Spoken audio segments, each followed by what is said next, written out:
दोस्तों, मकर संक्रांति हिंदू धर्म का एक प्रमुख त्योहार है। पौष मास में जब सूर्य देव मकर राशि में प्रवेश करते हैं, तभी इस पर्व को मनाया जाता है। इस वर्ष यह पर्व 15 जनवरी को मनाया जाएगा। मकर संक्रांति के दिन से ही ऋतु परिवर्तन भी होने लगता है। इस दिन स्नान और दान का विशेष महत्व होता है। मकर संक्रांति के दिन तिल तथा गुड़ का दान करने का सबसे अधिक महत्व होता है। मान्यताओं के अनुसार मकर संक्रांति के दिन भगवान सूर्य देव अपने पुत्र शनि से मिलने के लिए आते हैं। उदय तिथि के अनुसार इस वर्ष मकर संक्रांति 15 जनवरी को मनाई जाएगी। इस दिन सूर्य रात 2:54 पर मकर राशि में प्रवेश करेंगे। मकर संक्रांति से जुड़ी एक प्राचीन कथा का उल्लेख पुराणों में मिलता है। कथा के अनुसार मकर संक्रांति के दिन गाय की सेवा करने का बहुत अधिक महत्व होता है। इस दिन गाय को कुछ चीजें जरूर खिलानी चाहिए, जिससे सूर्य देव की विशेष कृपा प्राप्त होती है। इस दिन अन्य कुछ महत्वपूर्ण उपाय भी अवश्य करने चाहिए। तो चलिए, सबसे पहले हम जानते हैं मकर संक्रांति के दिन गाय को कौन सी चीजें खिलानी चाहिए। दोस्तों, एक बार द्वारका में भगवान श्री कृष्ण से मिलने के लिए उनके एक सखा आते हैं, जो दूर मध्य देश में निवास करते थे। श्री कृष्ण के मित्र अत्यंत दुखी और दरिद्री थे, इसीलिए वे भगवान श्री कृष्ण के पास गरीबी को दूर करने के लिए उपाय मांगने आते हैं। श्री कृष्ण के मित्र उनसे कहते हैं, हे केशव, मैं अत्यंत दुखी और दरिद्री हूं। कितने ही परिश्रम करने पर भी मुझे अपने परिवार को पालने जितने भी धन की प्राप्ति नहीं हो पाती है। हे द्वारकाधीश, मैं आपके पास धन संपत्ति मांगने नहीं आया हूं, किंतु आप मुझे ऐसा कोई उपाय बताएं जिससे मेरी दरिद्रता दूर हो जाए और मैं अपने परिवार का पालन कर सकूं। मैं किसी लोभ के कारण आपके पास नहीं आया हूं और ना ही मुझे धन चाहिए। मैं तो बस इतना चाहता हूं कि आपकी कृपा सदैव मुझ पर बनी रहे। कृपया मुझे मेरी गरीबी दूर करने के लिए कोई उपाय बताओ। मैं जीवन भर आपका ऋणी रहूंगा। मित्र द्वारा इस प्रकार से प्रार्थना करने पर भगवान श्री कृष्ण कहते हैं, हे सखा, मैं सब कुछ जानता हूं, तुम्हारे दुख के बारे में भी और तुम्हारी दरिद्रता का कारण भी, और मैं यह भी जानता हूं कि तुम मेरे पास धन मांगने नहीं आए हो और मेरे द्वारा तुम्हें धन देने पर भी तुम उसे स्वीकार नहीं करोगे। इसीलिए मैं तुम्हारे स्वाभिमान का मान रखते हुए तुम्हें धन तो नहीं दूंगा, किंतु मैं तुम्हें एक उपाय अवश्य बताता हूं जिससे तुम अपनी गरीबी दूर कर सको। तुम्हारी दरिद्रता का नाश होगा और तुम्हें अपार धन संपत्ति की प्राप्ति होगी। हे मित्र, इस अत्यंत महत्वपूर्ण धन प्राप्ति के उपाय को बताने से पूर्व मैं तुम्हें एक महान कथा सुनाता हूं, जिससे सुनने मात्र से ही तुम्हारी सभी मनोकामनाएं पूर्ण हो जाएंगी। और जो उपाय मैं तुम्हें बताने जा रहा हूं, उस उपाय को करके तुम्हारी दरिद्रता भी दूर हो जाएगी। इसीलिए इस कथा को तुम ध्यान से सुनो। इस कथा में मैं तुम्हें संपूर्ण मनोकामनाओं को पूर्ण करने वाली कामधेनु माता की कृपा प्राप्त करने का उपाय बताऊंगा। तुम्हें नित्य केवल एक चीज गौ माता को खिलानी है। ऐसा करने से तुम्हारी दरिद्रता समाप्त हो जाएगी। हे सखा, प्राचीन काल की बात है। पूर्व देश में एक अत्यंत धनवान सेठ रहा करता था, जिसका नाम था पुष्पराग। उसके पास धन की कोई कमी नहीं थी। उस सेठ की पत्नी नीलावती अत्यंत सुंदर और पतिव्रता नारी थी।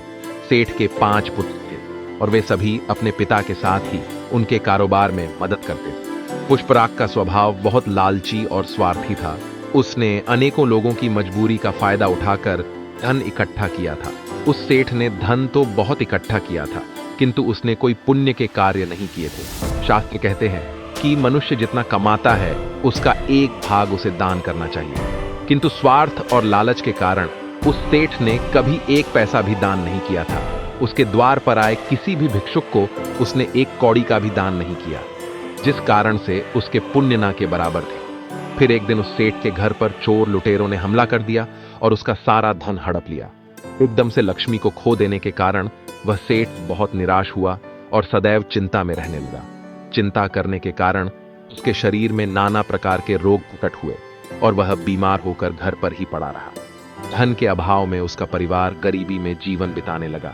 उसके बेटे भी खेत में काम करने लगे, लेकिन मेहनत करके भी वे थोड़ा सा ही धन कमा पा रहे थे और अपने परिवार का पेट पाल रहे थे। बहुत दिन बीत गए। उस सेठ की तबीयत दिन ब दिन खराब होती जा रही थी और उसे मृत्यु का भय सताने लगा। उसकी पत्नी उसकी सेवा किया करती थी, किंतु कोई भी उपाय करके भी सेठ की तबीयत ठीक नहीं हो रही थी। फिर एक दिन उस सेठ के द्वार पर यमराज साधु का भेष धारण करके पधारे और उन्होंने सेठ की पत्नी से कुछ अन्नदान करने को कहा। सेठ की पत्नी का स्वभाव दयालु था, इसीलिए उसने उस साधु महात्मा को घर के अंदर बुलाया और अपने रसोई में जो कुछ भी पड़ा था वह सारा उस साधु को भोजन में खिला दिया। इससे वह साधु अत्यंत प्रसन्न हुआ और कहने लगा, हे माता, आपने आज इस भूखे साधु की भूख मिटाकर बड़ा पुण्य का काम किया। मेरे मन में तुम्हें कोई वरदान देने की इच्छा हो रही है, इसीलिए आज तुम जो भी मांगो उसे मैं निश्चित ही पूर्ण करूंगा। साधु के यह वचन सुनकर सेठ की पत्नी ने कहा, हे महात्मा, आपको कोटि कोटि प्रणाम है। हे साधु, कुछ समय पहले हम बहुत ही धनवान थे, किंतु चोर लुटेरों ने हमारा सब कुछ छीन लिया, जिस कारण से हमें दरिद्रता में जीवन बिताना पड़ रहा है। मेरे पति की भी तबीयत खराब हो गई और वे भी मृत्युशैया पर लेटे हुए हैं। कृपया आप कुछ ऐसा उपाय बताएं हैं जिससे हमारे दुख दूर हो जाए।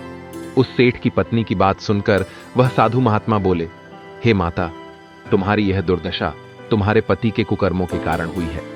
उसने अपने जीवन में कभी दान धर्म नहीं किया, कभी कोई पुण्य का काम नहीं किया। उसने दूसरों को दुख देकर ही इतना सारा धन प्राप्त किया है, इसीलिए दुर्भाग्य उसका पीछा नहीं छोड़ रहा है। किंतु यदि तुम इस दुर्भाग्य से पीछा छुड़ाना चाहती हो तो मैं तुम्हें एक उपाय अवश्य बताऊंगा। तुम अभी सभी मनोकामनाओं को पूर्ण करने वाली कामधेनु माता की शरण में जाओ, वे निश्चित ही तुम्हारे दुख दूर करेंगी। तुम एक गाय अपने घर पर लाकर उसकी सेवा करो और नित्य उसे एक चीज खिलाओ जो मैं तुम्हें बताऊंगा, जिससे तुम्हारी दरिद्रता दूर हो जाएगी। इस प्रकार से वह साधु उस सेठ की पत्नी को उपाय बताते हैं और उसी स्थान पर अंतर्ध्यान हो जाते हैं। फिर इस चमत्कार को देखकर वह सेठ की पत्नी आश्चर्य में पड़ जाती है और उस साधु द्वारा बताए गए उपाय को करने का निश्चय करती है। उसके पास उतना धन तो नहीं होता है कि वह गाय को खरीदे, इसीलिए वह गांव के पास स्थित गौशाला में जाकर वह उपाय करती है। वह रोज सुबह चुपके से घर से निकलकर गौशाला जाने लगी और साधु द्वारा बताई हुई वह चीज उस गाय को खिलाने लगी। फिर एक दिन अचानक उसे यह समाचार मिला कि राजा के सिपाहियों ने उन चोर लुटेरों को पकड़ लिए जिन्होंने उस सेठ का धन चोरी किया हुआ था। इस प्रकार से गौ माता के आशीर्वाद से उस सेठ को उसका सारा धन प्राप्त हुआ। फिर वह सेठ भी अपनी पत्नी के साथ रोज गौशाला में जाने लगा और गाय की सेवा करने लगा। रोज गाय के पीठ पर जो कुबड़ होता है उसे स्पर्श करने लगा, जिससे उसके सभी रोग भी नष्ट हो गए और वह फिर से स्वस्थ हो गए। इस प्रकार से गाय की सेवा करने मात्र से ही उस सेठ को सारी संपत्ति वापस मिल गई। उसके बाद वह सेठ रोज दान धर्म करता। उसने अपने घर के पास एक गौशाला भी बनाई और रोज गायों की सेवा करने लगा। श्री कृष्ण कहते हैं, हे सखा, अब मैं तुम्हें बताता हूं गाय की सेवा कैसे करनी चाहिए और गाय को कौन सी चीज खिलाने से धन की प्राप्ति होती है। हे मित्र, शास्त्रों में गाय को माता कहा गया है और समस्त देवी देवता भी इनका पूजन करते हैं। गायों के 6 अंग गोबर, मूत्र, दुग्ध, दधि और घृत ये अत्यंत पवित्र और शुद्धि के साधन भी। गोबर से बिल्व वृक्ष उत्पन्न हुआ, उसमें लक्ष्मी विद्यमान है, इसलिए इसे श्री वृक्ष कहा जाता है। गोबर से ही कमल के बीज उत्पन्न हुए हैं। गोमूत्र से गुग्गुल की उत्पत्ति हुई है, जो देखने में प्रिय और सुगंधि युक्त, जो सभी देवों का आहार है। संसार में मूलभूत गोदुग्ध से उत्पन्न सभी मांगलिक पदार्थ दही से उत्पन्न है। घी से अमृत उत्पन्न होता है, जो देवों की तृप्ति का साधन है। गाय से ही यज्ञ प्रवृत्त होता है। गौ माता के शरीर में 33 कोटि देवी देवताओं का निवास होता है। गाय एक अत्यंत पवित्र, निर्मल, शांत, निष्पाप जीव है। ऋग्वेद में इसे संसार का पालन पोषण करने वाली कामधेनु माता कहा गया है। इसके दर्शन मात्र से मनुष्य के हजारों पाप नष्ट हो जाते हैं। इसीलिए कभी इस निष्पाप गौ माता पर अत्याचार नहीं करना चाहिए। गाय को कभी मारना नहीं चाहिए और कभी उन्हें कष्ट नहीं देने चाहिए। गाय को मारना शास्त्रों में सबसे बड़ा पाप माना गया है। जो मनुष्य गाय की निस्वार्थ भाव से सेवा करेगा वह सुख समृद्धि प्राप्त करेगा। जो स्त्री रसोई में बनी पहली रोटी गौ माता को खिलाएगी वह सदा सुहागिन और सौभाग्यशाली रहेगी। जो लोग अपने घर में गाय से प्राप्त पंचगव्य को घर में रखेगा, उसके घर में कभी दुख दरिद्रता नहीं आएगी। जो व्यक्ति प्रतिदिन किसी न किसी तरह से गौ माता की सेवा करता है, वह सबसे अधिक पुण्यवान बन जाता है। शास्त्रों में गौ माता को मां लक्ष्मी का रूप माना गया है, इसीलिए उनकी पूजा करने से दरिद्रता दूर होती है। प्राचीन काल से ही गौ माता की सेवा और संरक्षण करने की परंपरा चली आ रही है। कई ऋषि मुनि अपनी कुटिया में गायों का पालन करते हैं तथा राजा महाराज गायों का दान करते हैं। गायों के दान को सबसे बड़ा दान कहा गया है। गाय का दान करने से सभी जन्मों के पाप नष्ट हो जाते हैं और मनुष्य को मोक्ष की प्राप्ति होती है। गौ माता के दर्शन करना बहुत शुभ होता है। शास्त्र कहते हैं, रोज सुबह गाय के दर्शन होने से पुण्य की प्राप्ति होती है और सुबह गोबर के दर्शन होने से लक्ष्मी की प्राप्ति होती है। अगर किसी महत्वपूर्ण कार्य के लिए जा रहे हैं और अचानक ही गौ माता आपके रास्ते में आ जाती है, तो वह कार्य निश्चित ही सफल हो जाता है। किसी भी यात्रा पर निकलते समय अगर गौ माता के दर्शन हो जाए तो वह यात्रा सुखपूर्वक पूर्ण हो जाती है, इसमें संशय नहीं। कुंडली में यदि पितृदोष होता है तो अन्य उपायों के साथ साथ गौ माता को प्रतिदिन रोटी और घास खिलाने से लाभ होता है और पितृदोष से मुक्ति मिलती है। इसी तरह कुंडली में यदि शनि की 7.5 या महादशा है तो हर शनिवार और अमावस्या को काले रंग की गाय को घास या रोटी खिलाएं और उसकी पूजा करें।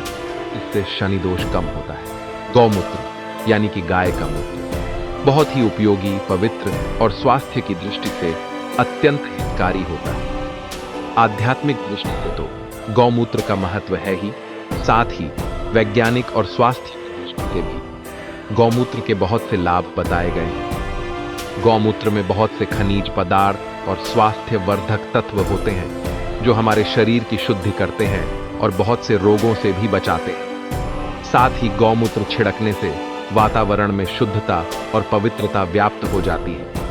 इसीलिए हमारे शास्त्रों में शरीर को निरोगी रखने के लिए प्रतिदिन गौमूत्र का सेवन करने तथा घर में गौमूत्र छिड़कने के लिए कहा गया है। कुंडली में शुक्र ग्रह की स्थिति को मजबूत करने के लिए ज्योतिष शास्त्र के अनुसार सुबह के भोजन में सबसे पहली रोटी निकालकर एक सफेद गाय को खिलाना शुभ माना जाता है। अगर कुंडली में बुध ग्रह कमजोर है या किसी कारण इसके दुष्प्रभाव झेलने पड़ रहे हैं तो हर बुधवार के दिन गाय को हरा चारा खिलाना शुरू कर दें। इससे बुध से जुड़े दुष्प्रभाव दूर होंगे और आपको तमाम समस्याओं का हल मिल जाएगा। अगर कुंडली में मंगल दोष है जिसके कारण आपके जीवन में कई तरह की परेशानियां हैं तो लाल रंग की गाय की सेवा करें। मंगलवार के दिन गाय का पूजन करें और उसे गुड़ और चने आदि खिलाएं। बृहस्पति ग्रह को जीवन के सभी मांगलिक कार्यों का कारक माना जाता है। ऐसे में अगर किसी व्यक्ति के जीवन में विवाह आदि मांगलिक कार्यों में विघ्न निर्माण हो रहे हैं तो उन लोगों को कुंडली में बृहस्पति ग्रह की स्थिति को मजबूत करने के लिए रोटी पर गुड़ और चने रखकर गाय को खिला देना चाहिए। इससे शुभ परिणाम प्राप्त होते हैं। अगर घर में अशांति है, लड़ाई झगड़े होते रहते हैं तो घर में सुख शांति बनाए रखने के लिए घर के अंदर गाय के गोबर से बने उपले को जलाना चाहिए और उसका धुआं संपूर्ण घर में फैलाना चाहिए। इससे घर की नकारात्मक ऊर्जा नष्ट होती है और सकारात्मक ऊर्जा में वृद्धि होती है। गाय के दूध, दही, घी, गोबर और गौमूत्र से बनने वाले मिश्रण को पंचगव्य कहते हैं। पंचगव्य को पापनाशक कहा जाता है और हिंदुओं की एक धार्मिक विधि प्रायश्चित करने में इसका उपयोग किया जाता है। पंचगव्य को बनाने वाली सभी वस्तुएं अत्यंत उपयोगी होती हैं, जो स्वास्थ्य के लिए लाभदायक तो है ही, साथ ही औषधीय गुणों से भी भरपूर है। अगर द्वार पर गौ माता आती है तो उसे बिना रोटी खिलाए जाने मत देना, नहीं तो दुर्भाग्य का सामना करना पड़ेगा। क्योंकि जिसके द्वार से गाय बिना कुछ प्राप्त किए लौट जाती है, उसके घर से लक्ष्मी भी चली जाती है। प्रत्येक स्त्री को प्रतिदिन गाय के लिए एक रोटी बनानी चाहिए और प्रेम से गौ माता को खिलानी चाहिए। इससे गौ माता का आशीर्वाद प्राप्त होता है और मन की इच्छाएं पूर्ण होती हैं। कुछ लोग गौ माता को बासी भोजन अथवा जूठन खिला देते हैं। इसे शास्त्रों में पाप माना गया है। आप किसी अन्य पशु को खिला सकते हैं, लेकिन गाय को कभी जूठन नहीं खिलाना चाहिए। भूख लगने के कारण गौ माता उस अन्न को ग्रहण तो कर लेती है, लेकिन इसका पाप उस व्यक्ति को लगता है जो गौ माता को ऐसा बासी भोजन खिलाता है। गाय एक शाकाहारी और पवित्र पशु है, इसीलिए गाय के भोजन में कभी मांस, अंडे आदि चीजें नहीं डालनी चाहिए। ऐसा करने से महापाप लगता है। यदि कुंडली में चंद्र दोष है और जिसके कारण लगातार परेशानी उठानी पड़ रही है, तो रोटी पर सफेद मक्खन, नमक और घी लगाकर गौ माता को खिला दे। यदि शनि दोष है तो आटे में थोड़े काले तिल मिलाकर रोटी बनाकर गौ माता को खिला दे। इससे शनि दोष समाप्त होता है। मंगल दोष को दूर करने के लिए रोटी पर हल्दी लगाकर गाय को खिलाना चाहिए। अगर घर में धन की समस्या है तो गुरुवार के दिन गाय को केले का फल खिलाना चाहिए। इससे दरिद्रता दूर होती है। गौ माता के पीठ पर एक उभरा हुआ कूबड़ होता है। उस कूबड़ में सूर्य केतु नाड़ी होती है। जब भी द्वार पर गौ माता पधारे तो इस कूबड़ को एक बार जरूर स्पर्श करे। इससे जीवन से सभी रोगों का अंत होगा और धन संपत्ति की प्राप्ति होगी। शास्त्रों में कहा गया है, जो मनुष्य तन मन धन से गौ माता की सेवा करता है, वह मृत्यु के बाद वैतरणी नदी को गौ माता की पूंछ पकड़कर पार कर लेता है। उस व्यक्ति की अकाल मृत्यु नहीं होती है और उसे मोक्ष की प्राप्ति होती है। जिस व्यक्ति के भाग्य की रेखा सोई हुई है, अगर वह व्यक्ति अपनी हथेली पर गुड़ रखकर गौ माता की जीभ से चटाता है तो उसकी सोई हुई भाग्य रेखा खुल जाती है और उसका दुर्भाग्य सौभाग्य में परिवर्तित हो जाता है। तो दोस्तों, इस प्रकार से भगवान श्री कृष्ण ने गाय का महत्व बताया है। आप भी नए साल की शुरुआत में गौ माता को ये चीजें जरूर खिलाएं। आपकी सभी मनोकामनाएं अवश्य पूर्ण होगी। उम्मीद है आपको यह गाथा और जानकारी पसंद आई होगी। वीडियो को लाइक जरूर करें, कमेंट में जय श्री कृष्ण अवश्य लिखें। साथ ही चैनल को सब्सक्राइब करें ताकि ऐसी ही आध्यात्मिक जानकारी आपको प्राप्त हो। आप सभी का धन्यवाद।